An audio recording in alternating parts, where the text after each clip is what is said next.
Bem-vindos! Hoje a gente vai mergulhar numa história que, assim, se desenrola meio que nas margens dos grandes eventos, sabe? Vamos focar numa figura que, embora não tenha o renome de um Pedro ou de um Paulo, foi talvez o catalisador silencioso de tudo o que veio depois. Estamos falando do homem que apostou no maior inimigo da igreja e o transformou no maior campeão, Barnabé. A nossa fonte é um artigo do site Teologia 24 Horas. Eles descrevem o conteúdo deles como um refrigério teológico. Achei ótimo isso. E o título já diz tudo. Barnabé, o discipulador que acreditou no improvável. A nossa missão aqui é desvendar o que fez de Barnabé uma figura tão fundamental e por que esse modelo de liderança e mentoria dele parece ser exatamente o que a gente precisa hoje. Vamos tentar entender isso melhor? É um ângulo fascinante, porque geralmente a gente celebra os protagonistas, né? As estrelas do palco. Mas quando você analisa figuras como Barnabé, a gente descobre um tipo diferente de poder. Não é aquele poder do carisma que arrasta multidões, nem da oratória brilhante. É o poder discreto, mas, transformador, de enxergar potencial onde ninguém mais vê, de investir tempo sem garantia nenhuma e de construir pontes onde só existia muro.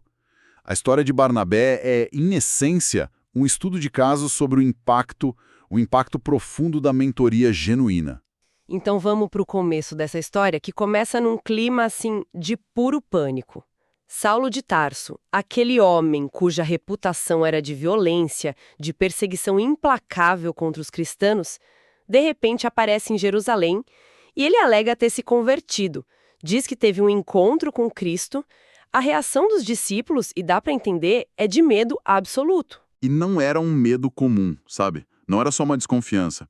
A fonte faz questão de destacar a palavra grega que é usada no livro de Atos para descrever essa reação. Phoboumenoi. Phoboumenoi. E o que isso quer dizer? Não significa só receosos. A tradução é mais para aterrorizados. Nossa! Eles estavam paralisados de medo. Para eles, Saulo não era um convertido em potencial. Ele era o lobo batendo na porta do aprisco. Era o homem que, como o texto diz, assolava a igreja. A presença dele ali era vista como uma armadilha mortal, basicamente. Exato. E é nesse cenário de terror coletivo que o Barnabé faz algo que, francamente, parece insano. Totalmente. Enquanto todo mundo se esconde, ele vai ao encontro de Saulo. Ele o acolhe e o leva pessoalmente para apresentar aos apóstolos. Isso é um risco gigantesco. Do ponto de vista dos outros, a atitude de Barnabé parecia ingênua, quase perigosa. O que na personalidade ou na fé dele o levou a dar um passo que ninguém mais ousou dar? Essa é a pergunta central. E a resposta, segundo o artigo, está meio que codificada no próprio nome dele. O nome de batismo era José, mas os apóstolos apelidaram ele de Barnabé, que quer dizer filho da consolação ou filho da exortação. Ah, interessante. E a etimologia que a fonte explora é muito reveladora. Vem do aramaico bar, que é filho, e nabá. A raiz hebraica para nabá, navá, está ligada ao ato de profetizar, de falar inspirado por Deus, sabe? Especialmente trazendo uma palavra de esperança em tempos de crise. Ou seja, Barnabé não estava só sendo um cara legal, ele estava vivendo a identidade dele. Ele era, por natureza, um portador de esperança. Ah, então a ação dele não foi um impulso ingênuo, mas foi uma expressão de quem ele era. Ele via as coisas de uma perspectiva diferente. Uma perspectiva profética, por assim dizer. Ele não estava vendo o histórico do Saulo, mas o potencial do Paulo. Precisamente. É o que a fonte chama de ver com os olhos da graça. Um conceito muito poderoso. O artigo traça um paralelo brilhante com outro momento crucial, quando Jesus encontra Simão, um pescador conhecido pela impulsividade, pela instabilidade, e o chama de Petros. Pedra. Exato. Pedra, rocha. Para qualquer um que conhecia o Simão, aquilo devia soar como uma piada. Mas aos olhos de Cristo, não era uma descrição do presente, era uma declaração sobre o futuro. Era uma profecia do que a graça faria nele. É a mesma dinâmica. Ver a rocha no meio da areia movediça. Ver o apóstolo no meio do perseguidor. Isso é radicalmente contracultural, né? Especialmente hoje no mundo que é tão rápido em definir as pessoas para sempre pelos seus piores erros. Exatamente. O Barnabé nos oferece um modelo de liderança que redime. Ele nos ensina que se a gente julgar as pessoas só pelo passado delas, corremos o risco de abortar o futuro que Deus planejou para elas. O artigo deixa uma pergunta no ar que é bem cômoda, né? Quantos Paulos em potencial a gente já rejeitou nas nossas comunidades, nas nossas empresas, famílias, porque não conseguimos enxergar além das feridas e dos erros que eles cometeram? A coragem de Barnabé foi a coragem de acreditar na transformação. Certo, acreditar é o primeiro passo. E é um passo gigantesco. Mas uma introdução, mesmo que corajosa, não transforma ninguém. O que aconteceu depois? Ele simplesmente deixou Saulo lá com os apóstolos e seguiu a vida dele? Longe disso. É aqui que o compromisso de Barnabé se aprofunda e fica ainda mais impressionante. A história avança. A igreja em Antioquia está explodindo em crescimento, atraindo muitos não-judeus, e surge uma necessidade de liderança, de ensino sólido. A igreja de Jerusalém envia Barnabé para lá. E ao ver o que está acontecendo, ele percebe que precisa de ajuda. E em vez de procurar alguém seguro conhecido, ele faz uma viagem até Tarso com um único objetivo: encontrar Saulo, que estava há anos no ostracismo. Ele o procura ativamente. Ele não fica esperando Saulo aparecer. Ele vai atrás dele. E o que acontece em seguida é a chave do segundo princípio. O texto de Atos 11:26 diz que depois de encontrá-lo, eles passaram um ano inteiro, reunidos naquela igreja, ensinando. Um ano. Um ano inteiro. Quando a gente para pensar nisso, é chocante. Muito tempo. Não foi um curso de 3 meses, não foi um workshop de fim de semana, foi um investimento de 365 dias de convivência, de ensino, de relacionamento. E a fonte destaca que o verbo grego usado ali, synaktenai, sugere mais do que só encontros esporádicos. Implica uma união, uma imersão, uma vida compartilhada. Isso nos leva a um princípio fundamental que o artigo martela com muita clareza. Discipulado não é evento, é processo. É o que se chama de vida na vida. Não se trata só de transferir informação, mas de modelar um modo de vida. Isso soa ideal, mas sejamos honestos, quem tem tempo para isso hoje? Um ano inteiro, com a velocidade da nossa cultura, com as demandas do trabalho, da família. Esse modelo parece quase impossível de replicar. Como essa ideia não é só uma utopia para o século XXI? É uma objeção totalmente válida. E o artigo ele aborda isso indiretamente. O ponto não é necessariamente a duração literal de um ano, mas o princípio da profundidade versus a superficialidade. A gente vive na era do fast food relacional, né? Queremos resultados rápidos com um mínimo de investimento. O modelo de Barnabé é o contraponto. É o modelo slow food. Ele nos lembra que a verdadeira transformação humana não acontece por um download de conteúdo, mas através de relacionamento consistente. É por isso que o apóstolo Paulo pôde mais tarde dizer aos coríntios: sejam meus mimetés. Isso, meus imitadores como eu sou de Cristo. Você não pode imitar alguém de forma significativa a partir de uma tela ou de um palco. A imitação exige proximidade, transparência e tempo. Entendi.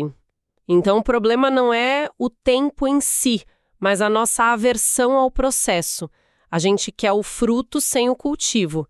O artigo menciona que esse modelo exige 3 coisas que o nosso mundo digital tenta contornar. Cronos, que é o tempo, parousia, a presença real, e carterel, a consistência. Barnabé não mandou uma playlist de sermões para o Saulo. Ele abriu a agenda, a casa e o coração. Exatamente. Ele investiu o bem mais precioso que ele tinha, a vida dele. E esse investimento de um ano não apenas validou o Saulo, mas o forjou, preparou ele para o que viria a seguir. E o que veio a seguir foi uma colheita que mudou o mundo. Isso me leva a pensar no resultado. Tivemos esse investimento massivo de tempo, de confiança, de presença. Qual foi o retorno sobre o investimento, por assim dizer?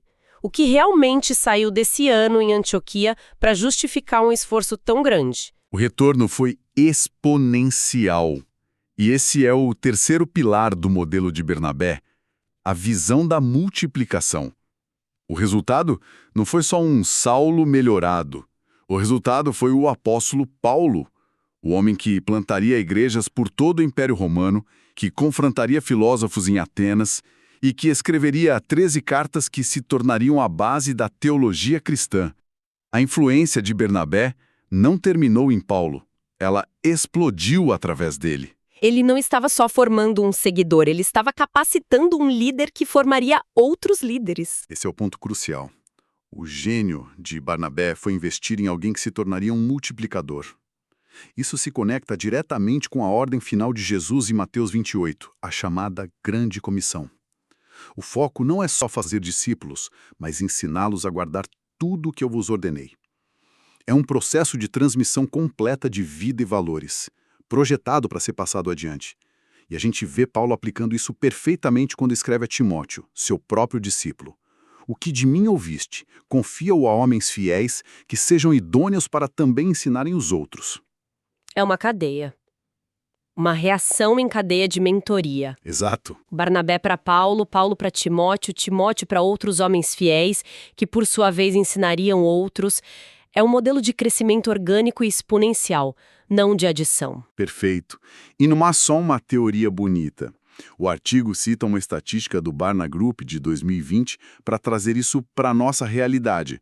Igrejas que implementam práticas de discipulado intencional crescem, em média, 4 vezes mais do que aquelas que não fazem, tanto em maturidade espiritual quanto em números.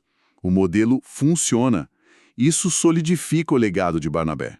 O maior feito dele não foi um livro que ele escreveu ou um monumento que construiu. O legado dele foi uma vida transformada que, por sua vez, transformou o mundo. Ele não buscou os holofotes para si, mas a sua maior contribuição foi preparar o homem que revolucionaria a história. Então, a gente tem esse tripé. Acreditar no improvável quando todos duvidam, investir tempo e presença real no processo e fazer tudo isso com uma visão de multiplicação e não de controle. O artigo nos desafia a sermos Barnabés desta geração, num mundo que ele descreve como marcado pela pressa, pelo isolamento digital e pela desconfiança. Como que isso se traduz na prática, além dos conceitos? Se a gente conectar tudo isso, o modelo de Barnabé oferece um roteiro bem claro. Primeiro, a ação de acreditar. Na prática, isso significa olhar para as pessoas ao nosso redor no trabalho, na família, na comunidade e se perguntar: em quem eu posso apostar? Quem é a pessoa que todo mundo já descartou, mas que talvez tenha um potencial escondido? É um chamado para sermos caçadores de tesouros em vidas que outros consideram lixo. Segundo, a ação de caminhar junto. Isso significa superar a conveniência do digital, né? É convidar alguém para um café sem uma agenda específica, é abrir a sua casa, é estar presente nos momentos difíceis, não só com uma mensagem de texto, mas com presença real.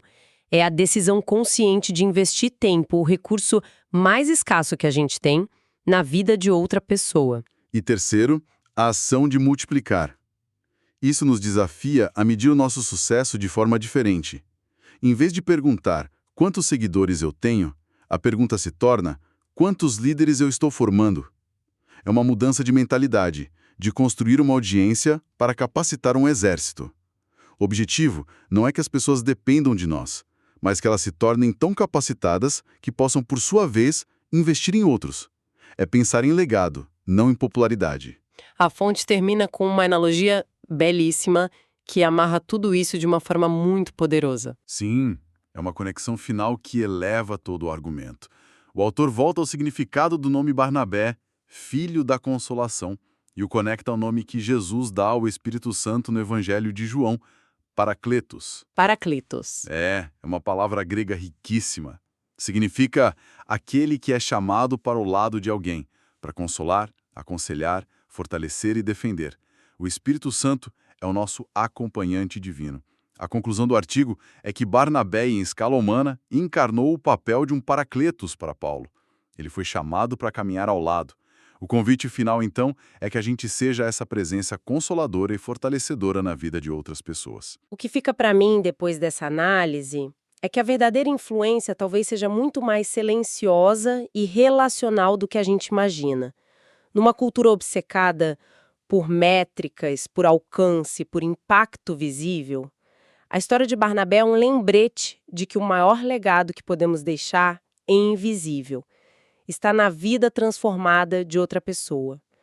É a prova de que o maior impacto, muitas vezes, não vem de quem está no palco, mas de quem constrói a escada para que outros possam subir. Exatamente. E isso nos deixa com uma pergunta para refletir que a própria fonte nos propõe. Num mundo que cancela e descarta pessoas com base nos seus erros passados, quem são os Paulos em potencial ao nosso redor, esperando desesperadamente que alguém veja além de suas falhas? E a pergunta talvez mais crucial e pessoal seja: quem de nós está disposto a ser o Barnabé? Quem está disposto a assumir o risco, a investir o tempo e a abraçar o longo e por vezes frustrante processo de transformação sem garantias, movido apenas pela fé no improvável?